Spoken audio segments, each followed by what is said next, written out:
The words hit me like a glass shattering on marble. "You're done here!" Declan didn't even blink as he said it, his smirk cutting sharper than the termination letter in his hand. Around the boardroom, no one met my eyes. 8 years of building the backbone of their empire, wiped out because I missed a party. I walked out numb, clutching silence like armor, unaware this was the spark that would ignite everything. Hours earlier, I sat at my desk, staring at an email that seemed harmless enough. Mandatory attendance. Declan's birthday gala. I stared at it for a second too long, the glow of the screen reflecting off my empty coffee cup. Mandatory? For a birthday party? My fingers hovered over the keyboard. But I didn't reply. I had no time for champagne toasts and hollow speeches tonight. Not when the final line of code for a security algorithm worth nearly $1 billion was hanging on my screen like a heartbeat on a monitor. I'm Ember Calloway, lead systems architect. The woman they called the firewall with a pulse. For 8 years. I gave everything to this company, sleepless nights, weekends buried in server rooms, fixing vulnerabilities before anyone else even saw them, while others played politics. I built the shield that kept our empire from crumbling. Declan Ainsworth, on the other hand, built nothing. He's the CEO's golden nephew, parachuted into a vice president role with a resume thinner than the cocktail napkin his offer letter was probably written on. Charming, entitled, and obsessed with control. People whispered he had a short fuse, and a long memory for anyone who crossed him. My phone buzzed against the desk, snapping me out of my thoughts.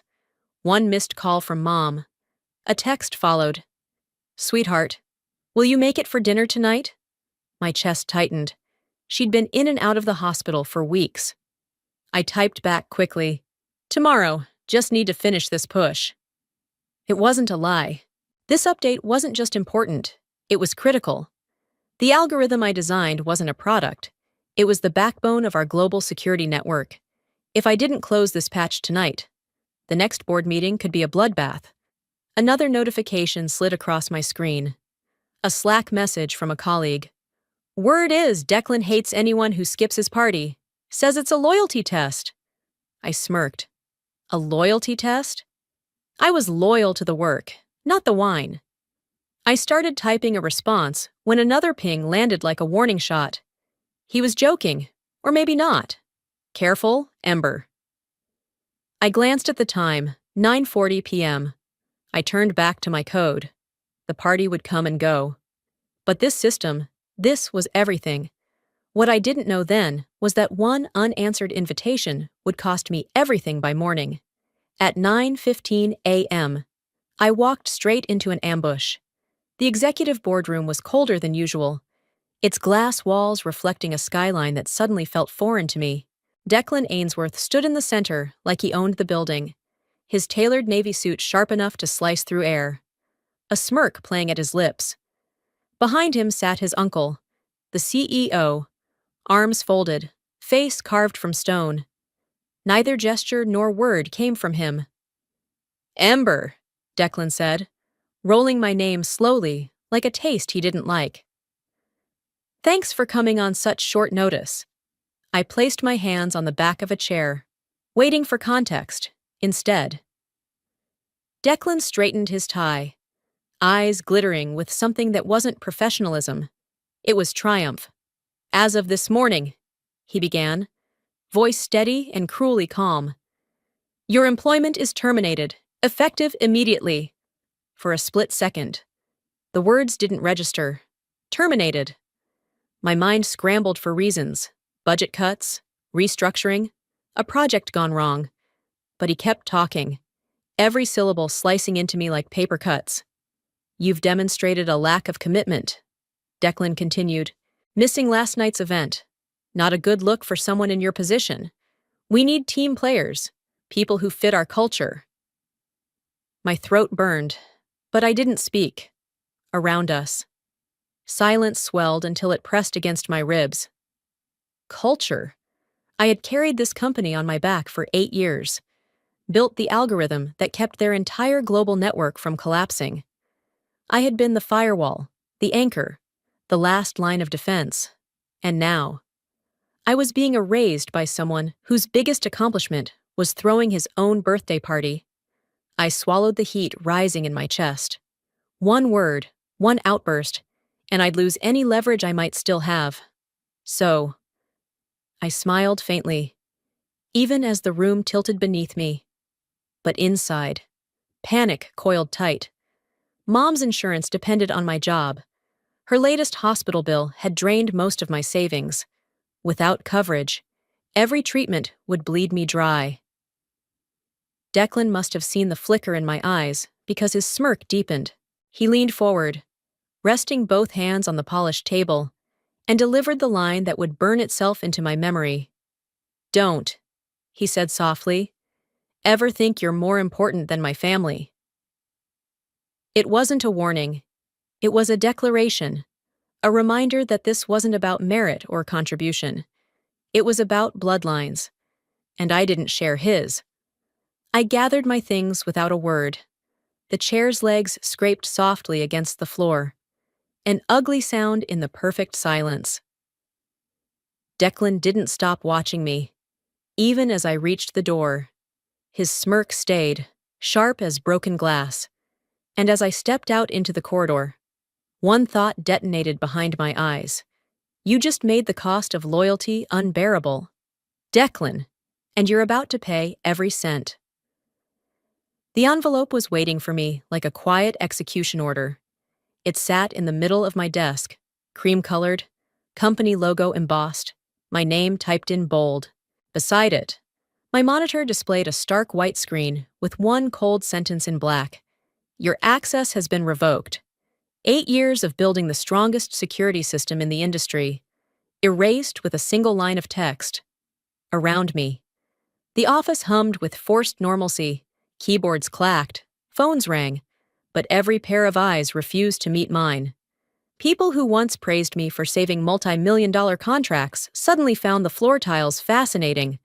Loyalty, I thought bitterly, was a currency that devalued overnight. I slid the envelope open. Termination agreement. 2 pages long. No thank you. No acknowledgement of the billion-dollar architecture I had designed. Just legal jargon and a final instruction. Return your badge by end of day. My fingers tightened on the paper, the edge biting into my skin. But I didn't let my hands shake.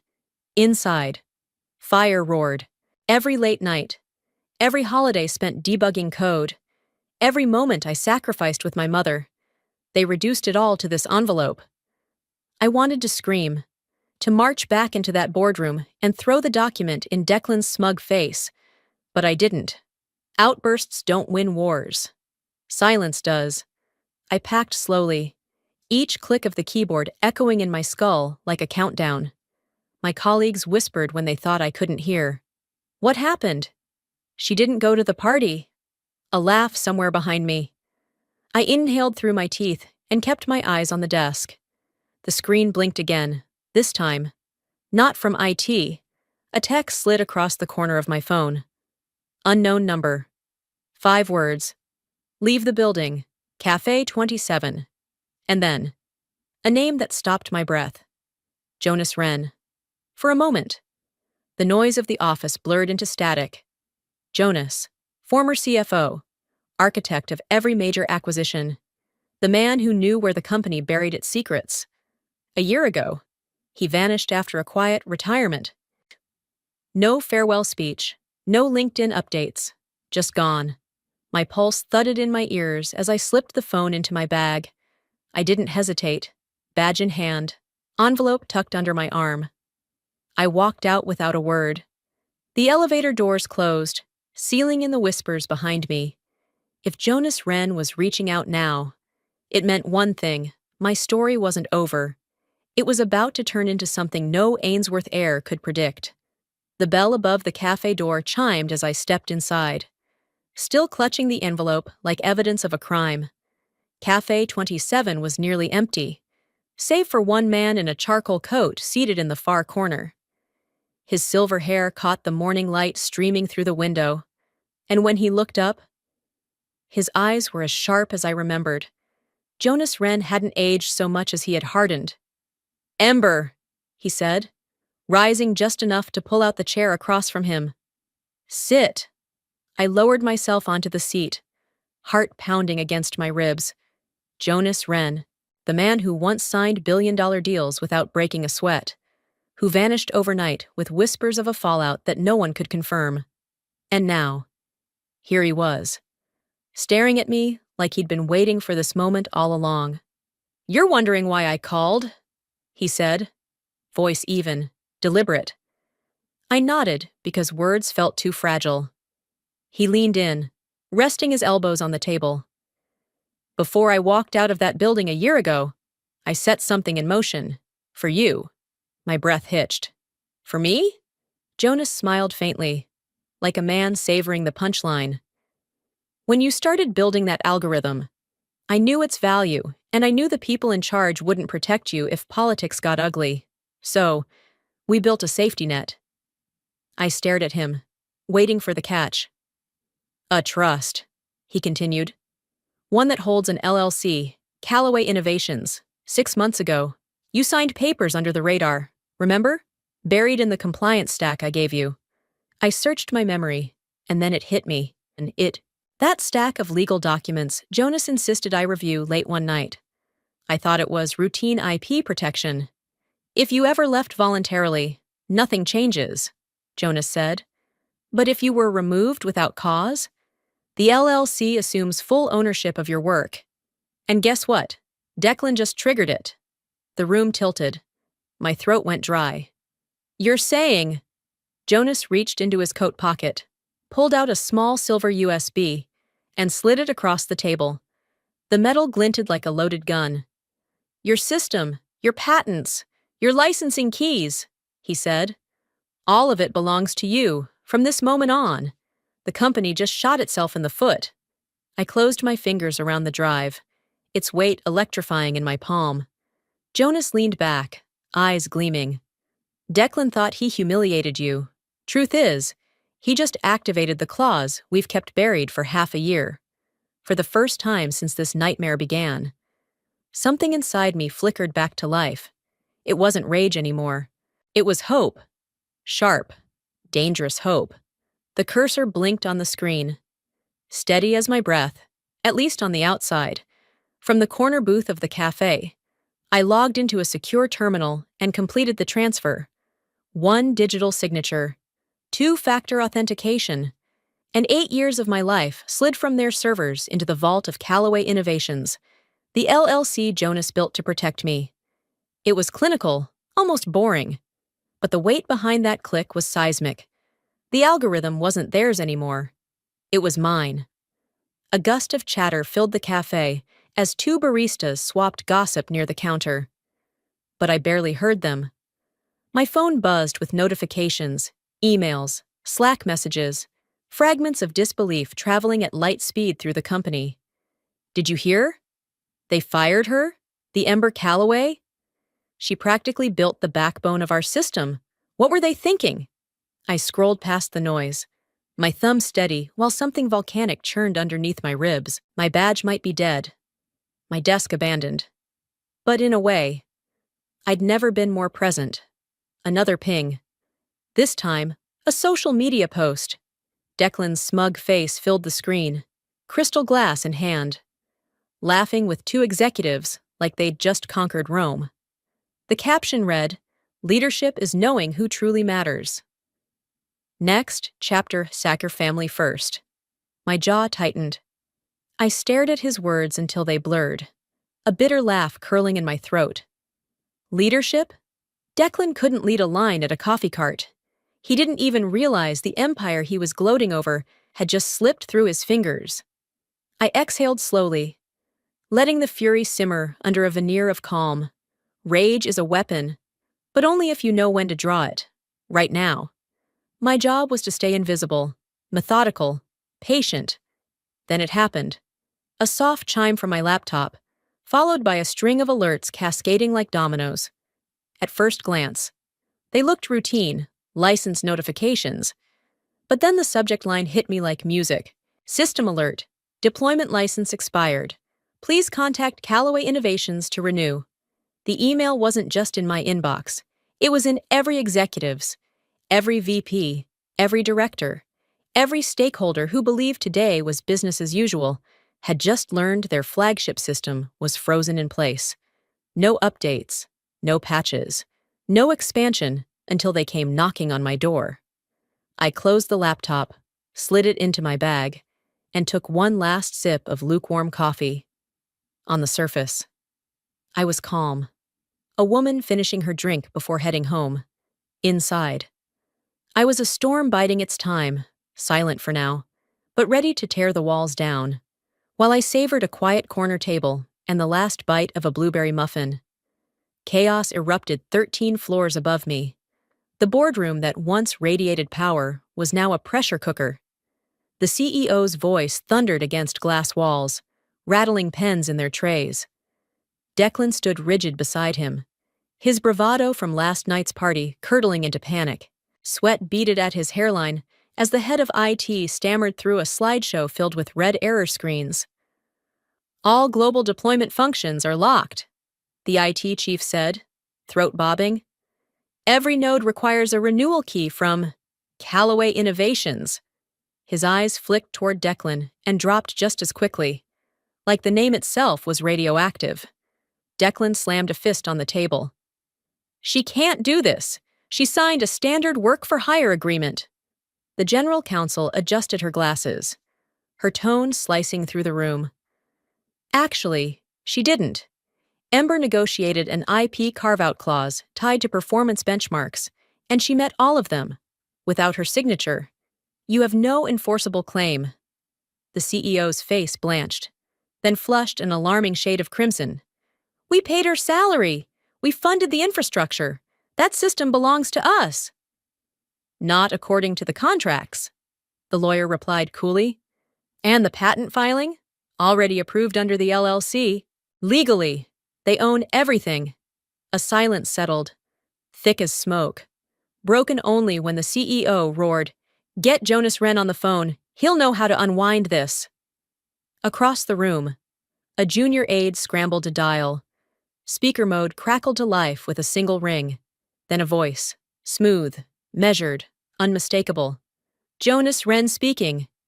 Jonas, thank God, the CEO barked. We've got a situation with Ember. We need you. Jonas cut him off. His tone chilled steel. A situation you created. Declan's head snapped up, color draining. Jonas, listen. But Jonas didn't. Here's my advice. Wish your legal team luck. You'll need it. A beat of silence. Then the click of a call ended. The CEO stared at the dead speaker, mouth working soundlessly, until the truth settled like a guillotine. The man he trusted had just aligned with the woman they cast out. While they spiraled, I leaned back in my chair at Cafe 27, scrolling through emails. More alerts confirmed what Jonas promised. The system was locked, airtight, waiting on my terms. My reflection in the cafe window looked calm, almost serene. No one could see the storm underneath, the one I'd learned to wield like a blade. Upstairs, they were screaming. Down here, I was smiling. By mid-afternoon, the company thought they'd found a lifeline. The emergency legal team crowded the boardroom, stacks of paper and open laptops littering the polished table. Declan sat at the head now, tie loosened, sleeves rolled up like a man on the brink of triumph. Or desperation. We have a path, the general counsel announced, her voice carrying a note of brittle optimism. If Ember hasn't filed a patent, we can submit an emergency application, given the system's commercial value. We could argue prior ownership through investment and resources. It's risky, but it might work. Declan's grin split wide, smug and sharp. Finally! Someone earning their paycheck. Do it. File it now. Phones buzzed, keyboards clattered, and for a moment, the air in that glass tower tasted like victory, or what they thought victory felt like. Declan even laughed, a brittle sound that tried too hard to drown out the morning's panic. See, I told you, she's smart, but she's not invincible. We'll bury her in paperwork before she can blink. If only he knew. At a quiet corner table downtown, I sipped my coffee as my phone vibrated. A push notification slid across the screen. Simple but devastating for them. USPTO filing confirmation. Patent number 11-90847 approved. Registered under Callaway Innovations LLC. I smiled. Slow and steady. Approved 2 weeks ago. Long before Declan even planned his little party. Jonas and I had built this net tight, months in advance. They weren't chasing a loophole. They were sprinting toward a brick wall. Seconds later, another alert lit up my screen. This one sweeter. Emergency filing rejected. Existing registration on record. Somewhere above me, in that sterile glass box. I imagined the moment hope curdled into fury. I pictured Declan reading those words, his victory speech dying in his throat as the weight of failure slammed down harder than gravity. I opened a secure chat with Jonas.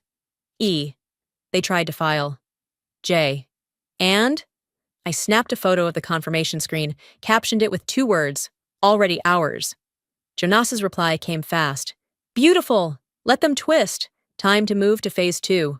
I closed the app, slid my phone into my bag, and stood. Every movement calm, deliberate. They still thought this was salvageable, that a last-minute filing could save them. Let them. False hope was its own poison. And I had no intention of taking the antidote away just yet. For the first time all day, I felt something close to satisfaction. Not because I'd won, winning would come later. This was better. This was watching the other side celebrate on a battlefield they didn't realize they'd already lost. The email came through as I stepped out of the cab. Subject line, strategic opportunity. I opened it while the city roared around me, horns and footsteps blending into white noise. A major competitor, Helix Dynamics, wanted a meeting. Their tone was polite but urgent. They'd reviewed the public filings for Callaway Innovations LLC and were prepared to discuss a licensing deal in the mid-9 figures. Hundreds of millions for what the Ainsworth family thought they owned. I didn't hesitate. 10 minutes later, I confirmed. Time and location. The Grand Meridian Hotel. Ironically, the same 5-star palace where Declan threw his victory party just 7 days ago. The irony wasn't lost on me. Inside, the lobby gleamed like polished gold, marble floors echoing under my heels. Cameras flashed near the entrance, financial journalists sniffing around after rumors of unrest at Ainsworth Global. I let my coat fall across my arm and walked with purpose. The photographers didn't know my name yet. They would. Helix's CEO greeted me in a private suite overlooking the skyline. "Ms. Callaway," he said, extending a hand. "We've been watching your work for years. What happened this week? Their loss. Our gain." I smiled. Small and controlled. "I'm not here to talk about the past," I replied. "I'm here to talk about numbers." Negotiations began. Calm, measured, everything in writing, while lawyers scribbled notes and analysts crunched figures. I drafted an email on my phone with the same steady hands I used to build firewalls. 2. CEO's address. Subject, license renewal offer. Body, you have 48 hours. After that, the value of your company begins to evaporate. Choose wisely. I hit send. No threats, no drama. Just a deadline, and a truth they couldn't outrun. Across the suite, Helix's lead negotiator slid a term sheet toward me. Initial offer, $320 million, with options for expansion into 3 continents. I traced the bold numbers with my eyes, but kept my expression neutral. Control wasn't in the reaction, it was in the restraint. "We'll review," I said, standing. "But know this, I'm not in a rush. The longer this drags, the more leverage I have." When I left the suite, reporters swarmed near the elevators, their lenses clicking like gunfire. Someone whispered, "Is that Ember Callaway?" A question today, A headline tomorrow. Outside. The evening air bit cold against my skin. But inside, I burned steady, a controlled flame no one could extinguish. They thought they had humiliated me. Instead, they handed me the weapon, and now, I intended to use it with precision. They walked in like men, still pretending to own the room. The CEO's stride was stiff, his jaw locked tight. Beside him, Declan looked pale beneath his perfect tan, his arrogance reduced to a fragile shell. They spotted me at the center of the conference table, calm, poised, a glass of water untouched at my side. Jonas sat to my left, legs crossed, his presence radiating the quiet power of a man who knows the ending before anyone else does. He didn't rise to greet them. Neither did I. "Ember," the CEO said finally, voice tight as wire. "We're here to make this right." I tilted my head slightly. Right for whom? Declan leaned forward, forcing a smile that didn't reach his eyes. "Look, let's not drag this out. We're prepared to—" Jonas cut in, his voice smooth and lethal. "Sit down." It wasn't a suggestion. They obeyed. That, in itself, felt like victory. Jonas reached into his leather briefcase, withdrew a thick document, and dropped it on the polished mahogany table with a sound that cracked like a gunshot. The CEO flinched. Declan's eyes darted to the bold header. Irrevocable trust agreement. Jonas spoke slowly, each word deliberate, savoring the silence between them. 6 months ago, this trust was executed under Delaware law. It holds one asset, Callaway Innovations, LLC. And that LLC now owns every patent, every line of code you thought belonged to Ainsworth Global. The CEO's face drained of color. "That's impossible." "It's binding," Jonas said, his tone like cold steel. "You signed the original carve-out clauses yourself. I advised you to protect Ember. Instead, you let nepotism make your decisions." His gaze slid to Declan. And for the first time, the boy who smirked at me across a boardroom looked small. Very small. "This," Jonas continued, tapping the agreement with one manicured finger, "is the price of arrogance. I warned you both. You chose family over competence, and now, your empire bleeds from that choice." Declan opened his mouth, but no sound came. The CEO slumped back in his chair, eyes glassy as the math hit him. $940 million. Gone. I leaned forward, folding my hands on the table. My voice was quiet, steady, every syllable honed like a blade. "You didn't just fire me, gentlemen. You freed me." The CEO's breath hitched. Declan stared at the floor. "And me?" I sat there, serene on the surface, while a current of dark satisfaction surged beneath my skin. For the first time, they understood. I wasn't their liability anymore. I was their reckoning. The cameras flashed the moment I stepped into the room. The Grand Meridian's largest conference hall gleamed under chandelier light, its walls lined with journalists, analysts, and investors craning for a glimpse of the headline everyone had been whispering about. At the center of the stage, a long table draped in navy silk bore a single plaque in crisp black letters. Chief Innovation Officer, Ember Callaway. I paused for a heartbeat, letting the weight of those words settle in. Then I walked forward, every step measured, every click of my heels echoing like punctuation marks in a sentence I'd been writing for 8 years.